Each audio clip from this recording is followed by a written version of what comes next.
오늘 본문이 들어있는 마태복음 13장은 천국에 대한 비유가 많이 등장하기 때문에 천국 비유장 또는 비유장 이런 별명을 갖고 있습니다. 어떤 비유들이 있냐면 4가지 땅에 떨어진 씨앗의 비유, 겨자씨 비유, 누룩 비유, 가라지 비유, 밭에 감추인 보화의 비유, 좋은 진주를 구하는 장사꾼의 비유, 그리고 물고기를 잡기 위해서 바다에 쳐는 그물의 비유, 곳간에서 새 것과 옛 것을 꺼내 쓰는 집주인의 비유, 이렇게 총 8개의 비유가 여기 마태복음 13장에 나옵니다. 이 8개의 비유 중에서 오늘 본문으로 읽은 말씀 속에는 짧은 본문을 읽었지만 겨자씨 비유, 누룩의 비유, 밭에 감추어진 보화의 비유, 좋은 진주를 구하는 장사의 비유, 그리고 물고기를 잡으려고 쳐놓은 그물의 비유, 그리고 옛 것과 새 것을 곳간에서 꺼내 쓰는 집주인의 비유, 이렇게 6개의 말씀이 이 짧은 본문 속에 짧게 들어 있습니다. 이 비유들의 공통점을 보시면요, 눈에 안 보이는 것이나 혹은 아주 작은 것이 커지거나 또는 그 가치가 아주 크게 상승하는 것을 강조하는 말씀들로 구성이 되어 있습니다. 우리 기독교인들이 이스라엘의 성지순례를 가서 선물로 많이 사는 물품 중에 하나가 책갈피인데요, 그 중에서도 겨자씨를 넣어서 코팅한 것을 제일 많이 삽니다. 본인이 가서 사신 분이나 혹은 다녀온 분들에게 선물을 받은 분들은 아실 거예요. 그 책갈피를 보면 하얀 종이에 겨자씨가 20알, 30알 이렇게 뿌려져 있는데, 이 겨자씨 하나를 놓고 보면요, 마치 우리가 늘 쓰는 볼펜으로 종이 위에 탁 점 하나 찍은 정도의 크기밖에 되지 않습니다. 식물 도감에 의하면 이렇게 작은 겨자씨가 땅에 뿌려져서 자라나게 되면요, 그 키가 2m 정도나 되고요, 그래서 사람들이 그 아래 나무 그늘에서 쉬기도 하고 새들이 날아와서 새집도 짓고 자리도 잡는 큰 나무가 되기도 합니다. 자기의 씨앗의 크기에 비해서 비율적으로 가장 많이 자라는 것이 그래서 바로 이 겨자씨라고 합니다. 한 알만 따로 놓고 보면 잘 보이지도 않던 것이 이렇게 커지는 거예요. 눈으로 보이는 게 크기의 전부는 아니라는 거예요. 우리가 빵을 만들 때 사용하는 누룩도 사실은 그 균이 보이지 않지요. 그러나 빵을 만들 때 누룩, 이스트가 없으면 만들 수 없습니다. 밭에 감추인 보화도요, 눈으로 보이지 않습니다. 좋은 진주를 구하는 장사도 아직 그것을 눈으로 보지 못한 상태입니다. 물고기를 잡으려고 바다에 쳐놓은 그물도 겉에서는 육안으로 보이지 않습니다. 눈으로 보이는 게 전부는 아니에요. 곳간 안에 들어가 있는 물품들도 그 주인이 직접 들어가서 새 것인지 옛 것인지 확인하기 전에는 눈으로 보이지 않습니다. 예수님은 이런 비유들, 아주 작거나 눈에 보이지 않는 것들의 비유를 통해서 천국이 마치 그와 같다 하는 것을 말씀하십니다. 그래서 이 비유들 앞에 보면 공통적으로 31절에서 천국은 마치, 33절에서도 천국은 마치, 44절에서도 천국은 마치, 45절에서도 천국은 마치, 47절에서도 천국은 마치, 이렇게 말씀을 시작하시는 거예요. 천국에 대한 묘사를 하늘의 언어를 가지고, 하나님의 언어를 가지고 우리에게 직접 말씀해 주시면 여러분, 이 세상에 있는 사람 그 누구도요, 하나님의 말씀을 이해하지 못하고 받아들이기가 불가능합니다. 그래서 예수님은 가장 쉽게 천국을 설명하시고 받는 사람들이 자기들의 이해하는 수준에서 천국이 어떤 것인지 이해할 수 있도록 이렇게 천국은 마치, 그러면서 비유로 말씀을 주시는 거예요. 성도 여러분, 천국이 우리 눈에 확 보이는 것이면 얼마나 좋겠습니까? 그러면 그 천국이 보이면 어떤 상황에서도 우리가 흔들리지 않고 믿을 텐데, 이 땅에 살면서 다 볼 수 없기 때문에 어느 때는 천국이 보일 때가 있고요, 안 보일 때도 있어서 그때그때 믿음이 흔들리는 경우가 많습니다. 하나님의 말씀을 다 이해하고 받을 수 있으면 우리가 흔들리지 않고 믿을 텐데, 자기 신앙의 성장과 신앙의 성숙에 따라 또는 자기가 살고 있는 형편에 따라 하나님의 말씀을 받을 때 감정이 달라지기 때문에 세상 사는 동안에는 그 말씀에 대해서 긴가 민가 하는 그런 의구심으로 우리의 믿음이 흔들릴 때가 있습니다. 그러나 예수님의 이런 비유들을 보면서 확실하게 느끼는 것은 하나님 나라, 즉 천국은 눈에 보이는 것이 전부가 아니라는 사실입니다. 우리가 보고 느끼고 생각하는 더 큰 하늘의 세계가 주님의 나라에 있는 줄로 믿습니다. 그렇기 때문에 우리는 눈에 보이는 것에 따라서 일비하는 신앙이어서는 안 됩니다. 어떤 형편에서도 끝까지 주님을 바라보고 주님을 붙잡는 믿음을 가지고 있어야 이 세상에서 벌어지는 상황과 상관없이 우리의 믿음을 잘 지키고 살아갈 수 있다는 말씀입니다. 제가 아주 오래전에 보고 메모를 해놨던 책에서 읽은 이야기인데, 그때 제가 책 제목을 써놓지 않아서 잘 모르겠어요. 그래서 이 책이 어떤 책인지 한번 알려드리려고, 우리 성도들에게 참고로 알려드리려고 인터넷에서 검색을 해봤더니 같은 내용의 이야기는 나오는데 어느 책인지는 출처가 불명하게 나와서 책 이야기는 말씀을 드리지 못하겠습니다. 그런데 이야기의 내용은 이런 겁니다. 두 천사가 여행을 하다가 어느 마을 큰 부잣집에서 하룻밤을 머물게 됐습니다. 그런데 그 부잣집 사람들은 아주 거만해서 저택에 있는 객실 대신에 차갑고 아주 비좁은 지하실에 비좁은 공간을 이 두 천사에게 내줬습니다. 아주 딱딱한 흙바닥에 누워 잠자리에 들 무렵인데 늙은 천사가 벽에 구멍이 나 있는 것을 발견하고는 그 구멍을 메워주었습니다. 그래서 이 젊은 천사가 왜 그 벽에 구멍을 메우느냐고 물었더니 그 늙은 천사가 대답하기를 눈에 보이는 게 전부가 아니라네, 그렇게 대답을 해요. 그 다음날 이 두 천사는 이번에는 아주 가난한 집에 머물게 됐는데 농부인 그 집의 남편과 아내는 이 두 천사를 아주 따뜻하게 맞아줬어요. 있는 거라고는 얼마 되지도 않는 음식도 나누어 주고 자신들의 침대도 내주어서 편히 잠들 수 있도록 잠자리까지 배려를 했습니다. 다음날 아침이 왔는데 그 농부 내외가 눈물을 흘리고 있는 겁니다. 그들이 우유를 짜서 생계를 유지할 수 있었던 유일한 재산인 암소가 들판에서 죽었기 때문입니다. 이 젊은 천사는 화가 나가지고 늙은 천사에게 어떻게 이런 일이 일어나게 내버려 둘 수 있었느냐, 부잣집 사람들은 모든 것을 다 가졌는데도 벽에 구멍을 메워주면서 도와주었는데 이 궁핍한 살림에도 자신들이 가진 것을 나누려고 했던 이들의 소중한 암소를 어떻게 죽도록 놔줄 수 있느냐고 늙은 천사에게 따져서 물었습니다. 그러자 늙은 천사가 대답합니다. 눈에 보이는 게 다가 아니라네.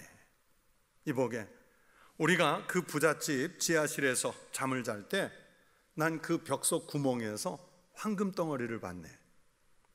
그 집 주인은 탐욕으로 가득 차 있어서 자신들의 부를 나누려고 하지 않기 때문에 그 금덩어리를 발견하지 못하도록 메워버린 거야. 그리고 어젯밤 우리가 이 농부집 침대에서 잠을 잘 때 죽음의 천사가 이 침대에서 자고 있는 아내를 죽이려고 찾아왔었네. 그래서 내가 대신 들판에 암소를 데려가라고 그랬지. 눈에 보이는 게 다가 아니야. 그렇게 젊은 천사를 가르쳤다고 그래요. 이 천사들의 이야기는 이야기 액면 그대로요, 눈에 보이는 것이 세상의 전부는 아니라는 교훈을 알려주는 겁니다. 이 동화의 이야기처럼 세상에서 벌어지는 모든 일들이 다 눈에 보이는 대로만 이루어지는 것이 아니라는 것을 우리는 살면서도 경험합니다. 여러분, 세상 만사가 새옹지마라는 말이 있지 않습니까? 원래 뜻은 인생의 기륭화복이 변화가 많아서 우리가 다 예측할 수 없다는 뜻으로 이 말을 쓰지요. 지금 당장 눈에 복으로 찾아온 것 같은데도 어느 때는 그 복이 찾아온 것 때문에 오히려 화를 당할 수 있습니다. 지금 눈에 보이는 것이 화를 크게 당한 것 같아도요, 오히려 그 재앙이 변해서 복이 될 수도 있다는 뜻의 말입니다. 그것은 지금 당장 눈에 보이는 것이 다가 아니라는 뜻입니다. 그러나 사람들은요, 시선이 제한적이고 생각이 짧아서 그냥 눈으로 보는 것, 겉으로 드러나는 것, 이것만으로 모든 것을 판별해 보려고 합니다. 사람들은 겉으로 드러나는 현상이나 외적인 것으로 모든 것을 판단합니다. 그 사람이 무엇을 입었느냐, 그 사람 형편이 어느 정도냐, 그가 어디에 사느냐, 그가 무엇을 먹느냐, 얼마나 유명하냐, 얼마나 높으냐, 이렇게 겉으로 드러나는 것에 관심이 많습니다. 그러나 그렇게 눈으로 보이는 것이 그 시대적 현상의 전부가 아니고 그 사람의 삶의 전부가 아닌 거예요. 성도 여러분, 특히 신앙이 그렇습니다. 우리 그리스도인들의 삶이 그렇습니다. 우리가 믿는 하나님이 그렇습니다. 하나님은 감히 우리가 눈으로 보이는 대로 판단할 수 없고 우리의 생각과 이성을 넘어서는 전능하신 하나님이신 줄로 믿습니다. 그래서 하나님의 세계는 겉으로 드러나는 것에 의해서 판단받지를 않습니다. 오늘 읽은 이 본문의 말씀들은 예수님께서 말씀하시는 아주 간단한 비유들입니다. 이 6가지의 비유를 본문으로 읽었지만 하나같이 짤막한 비유들이에요. 이 말씀들은 하나님 나라가 앞으로 어떤 특성을 갖는지, 그리스도인의 삶이 앞으로 어떤 변화를 가져야 하는지를 보여주는 말씀들입니다.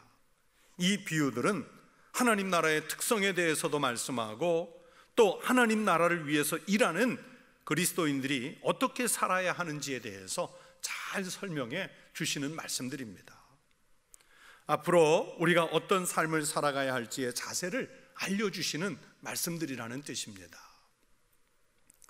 그것을 몇 가지 말씀드립니다. 첫째, 예수님은 이 비유들을 통해서 하나님 나라라는 것은 작은 것에서부터 일어나서 점점 큰 것으로 확대되어 나간다고 말씀하시는 겁니다.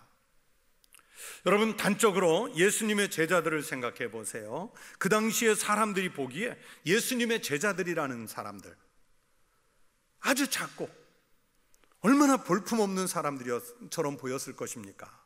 겨자씨 같고요, 누룩 같고 밭에 감추인 보아와 같은 사람들이었습니다. 우리 예수님 자신이 그렇지 않습니까? 마구간에 오신 예수님, 목숨 노릇이나 하던 예수님, 불황자들과 환자들과 죄인들 틈바구니에서 마치 유랑하면서 시간이나 때우고 있는 것처럼 보이는 그 예수님의 모습은요, 눈으로 보일 땐 초라해 보여서 어떤 큰 가치를 가지고 있는 것으로 보이지 않았습니다. 당시의 사람들의 기준으로 봐도 예수님은, 그리고 그를 따르는 제자들은 볼품이 없어 보였어요. 말씀드린 대로 제자들은 어떻습니까? 교육도 제대로 못 받았죠.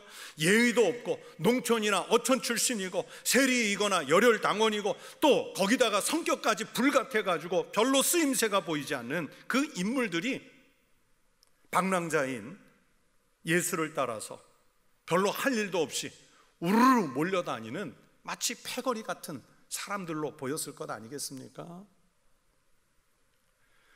그러나 예수님은 작은 겨자씨가 큰 나무가 되어서 무성한 줄기와 열매 맺는 것을 말씀하시면서 하나님 나라가 이와 같다고 가르치십니다. 여러분, 이것은 복음이 역사하는 방식입니다. 하나님의 사람들이 성장하는 방식입니다. 교회가 부흥하는 방법입니다. 눈에 보일 듯 말 듯한 이 작은 씨앗이 큰 나무를 이루듯이 이 나사렛에서, 갈릴리 천구석에서 시작한 하나님의 나라는 이 볼품없는 사람들에 의해서 거대한 흐름이 될 것이라는 것을 말씀해 주시는 겁니다. 그것은 사람을 바꾸고 역사를 바꾸고 나라와 민족을 바꾸는 거대한 운동이 될 것이라는 것을 예언한 말씀입니다. 이 작은 것이 사람들의 생명을 살리는 영적 부요를 가져다 줄 것입니다. 그래서 복음이 들어가는 곳에서는 사람이 바뀌고 가정이 바뀌게 됩니다. 그러므로 성도 여러분, 어떤 상황에서도 여러분의 믿음을 놓지 마십시오. 여러분의 심령 속에 있는 겨자씨 같은, 누룩 같은 작은 믿음이라도 남아있다면 그 믿음의 끈을 놓지 마십시오. 혹시 여러분이 시험에 들어있다면 그 시험에 깊이 빠져있는 중에도 그 일말에 남아있는 작은 그 믿음이라도, 겨자씨만한 믿음이라도 놓지 마십시오. 잘 붙들고 계십시오. 믿음을 지탱하십시오. 지금은 여러분의 믿음이 겨자씨처럼 작고 누룩처럼 안 보이고 바다 밑에 쳐놓은 그물 같아도 그것이 감추인 보화가 되고 그것이 큰 나무를 이루고 그것이 삶을 풍성하게 하는 역사를 일으키는 날이 여러분의 삶 가운데 반드시 오게 될 줄로 믿습니다. 그렇게 우리 청북교회 교인들이 복음을 제대로 받아들이고 경건한 신앙의 삶을 지탱하면 비록 지금은 작아 보여도 하나님이 큰 복을 주실 때가 있을 줄로 믿습니다. 복음으로 여러분이 변하고 여러분의 가정이 변하고 우리 교회가 변하는 역사가 일어나기를 바랍니다. 우리의 겨자씨 같은 작은 믿음 때문에, 그 성도들의 모임 때문에 청주가 변하고 시대가 변하고 나라가 변하는 역사의 출발이 되기를 주의 이름으로 축원합니다.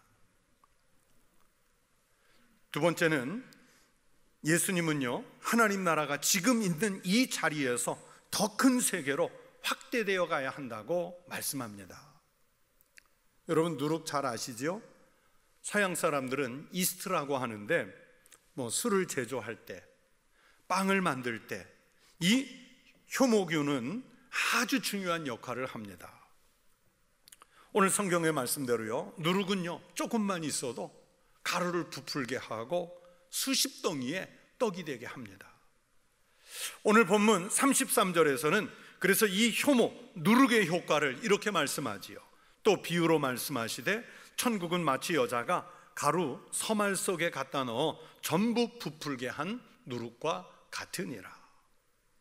이 말씀대로 누룩은요 적은 양으로도 형태를 바꾸고 또 그 성질, 특성을 새롭게 해서 널리 퍼지게 하는 거예요. 크게 하는 거예요. 적은 양을 가지고도 많은 양을 만들어낼 수 있는 이 신비한 재료가 바로 효모입니다.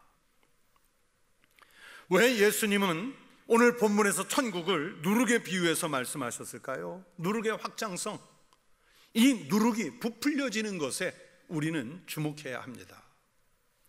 적은 양의 누룩이 있으므로 형태가 변하고 크기가 커지는 것을 말씀하기 위함입니다. 다시 말하면 그리스도인이 있는 곳에서는 비록 죄인들이 사는 곳이라도 그곳에서 천국이 확장되고 만들어지고 그 천국이 주변으로 확장되는 역사가 일어난다는 뜻의 말씀을 주시는 거예요. 이 말씀은 유대를 넘어 사마리아로 그리고 땅끝까지 증거되어 전해지는 곳곳마다 변화시키는 복음의 상징성을 말씀하는 겁니다. 우리 주님의 관심은 언제나 땅끝입니다. 땅끝이라는 것이 지구 반대편의 끝만이 아니라 그 땅끝은 바로 내 옆에 있을 수도 있습니다. 하나님의 나라는 그래서 우리 그리스도인이 사는 삶의 자리, 즉 모든 피조 세계에 이 하나님 나라가 내가 있음으로 인해서 확대되어야 한다는 것을 말씀한 겁니다. 하나님 나라가 이 땅에서 이루어지는 꿈은 우리 그리스도인들이 함께 가져야 할 비전이고 교회가 가져야 할 꿈이고 비전입니다. 하나님의 일을 하는 사람들의 꿈입니다. 기도하는 사람들이 갖고 있는 살아있는 소망입니다. 우리는 비록 작은 자이고 우리는 비록 볼품없는 자이고 드러낼 것이 없는 사람이지만 우리가 적더라도 믿음으로 사는 사람이 되면 하나님은 나를 통해서, 우리를 통해서 일하시는 소명을 주실 줄로 믿습니다. 하나님 나라 일꾼들은 바로 이런 비전을 품어야 합니다. 기도하는 사람은 이 꿈을 함께 꾸어야 합니다. 이것이 오늘 성경에서 말씀하는 누룩의 효과입니다. 내가 영적인 누룩이 돼서 내가 사는 곳에서 생명을 일으키는, 생명을 키우는, 생명을 확장하는 이 사명을 다하겠다는 이런 비전과 이런 사명을 갖고 살아가는 우리 교회 모든 성도가 되시기를 주의 이름으로 축원합니다. 또 세 번째, 예수님은 하나님 나라를 발견한 사람은요, 자기가 가진 것 중에 가장 귀한 것을 투자해서 제일 값진 가치를 사는 사람이라고 말씀합니다. 보세요. 가장 귀한 것을 찾았기 때문에 자신의 전 삶을 거기에 한번 투자해 보는 겁니다. 밭에 감추인 보화의 비유와 좋은 진주를 구하는 장사꾼의 비유는 이 값비싼 보물을 발견한 사람이 어떻게 행동하는가를 보여줍니다. 그들은 이 보물을 얻기 위해서 지금 자기가 가지고 소유한 모든 것을 다 투자해서 진주를 사고 보화가 감추어진 밭을 사들이는 이 기민함을 보이잖아요. 그 진주가, 그 밭에 감추인 보화가 얼마나 소중한 것인지 알기 때문에 지금 가지고 있는 가장 소중한 것들을 다 처분해서 그걸 사들이는 거예요. 그래서 투자할 수 있었어요. 아무리 좋은 것을 주어도요, 가치를 모르면 누가 투자하겠습니까? 그런 것을 찾아 나섰다가 발견한 경우도 있고요, 또 어떤 사람은 우연히 벌 수도 있어요. 그것을 어떻게 발견했느냐 하는 것은 중요하지 않습니다. 제일 중요한 것은 그 값진 것을 발견했으면 그것을 소유하는 일이죠. 우선순위로 그것을 소유하는 일이죠. 공부할 때도 보면 공부를 잘하는 학생들은 시간표를 잡아서 무엇을 먼저 공부해야 할지, 어느 부분을 먼저 해야 될지 시간 배정을 해가면서 우선순위를 정해놓고 집중해서 거기부터 공부를 합니다. 현대 경영학에서도 보면 선택과 집중이라고 해서 기업을 경영하는 사람들은 이제 자꾸만 벌리려고 하는 게 아니라 제일 중요한 것을 우선적으로 선택해서 거기에 집중해 투자해서 그 파일을 키우는 그런 경영을 합니다. 그렇게 제일 중요한 것을 우선적으로 선택해서 그 일에 집중하는 사람이, 공부에 매진하는 사람이, 기업을 경영하는 사람이 성공한다는 이론이 바로 선택과 집중 이론입니다. 무엇을 먼저 하고 무엇을 중요하게 여겨야 할지를 아는 것이 성공이나 승리의 비결이 됩니다.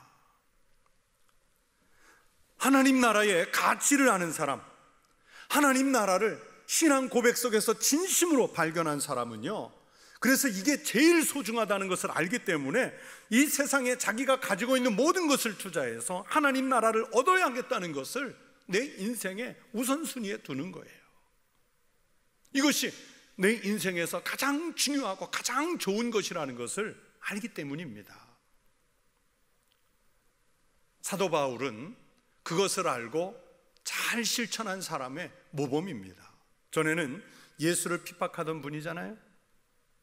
교회를 와해시키려고 뛰어다니던 사람입니다. 예수 믿는 사람 붙잡아 죽이던 사람입니다. 그런데 자신이 예수님을 영접한 다음에는 자기가 갖고 있던 모든 기득권을, 세상 사람들이 그렇게 부러워하던 자신의 신분과 지위와 명예를, 권력을 배설물로 여겨서 버렸다고 고백해요. 또한 모든 것을 해로 여김은 내 주 그리스도 예수를 아는 지식이 가장 고상하기 때문이라.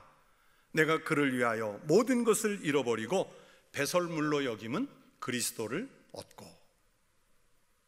그리스도, 그거 하나 얻기 위해서 지금까지 살면서 누적되어 왔던 모든 것을 버리는 거예요. 밭에 감추인 보화를 얻었기 때문에, 세상 최고의 진주를 얻었기 때문에, 그래서 천국을 소유했기 때문에 지금까지 소중하게 여겼던 것을 다 포기할 줄 아는 용기가 일어났던 겁니다. 여러분의 인생에 있어서 우선순위는 무엇이신지요? 여러분의 삶에서 추구하는 최상의 가치는 무엇인지요? 그것이 하나님 나라의 길을 축원합니다.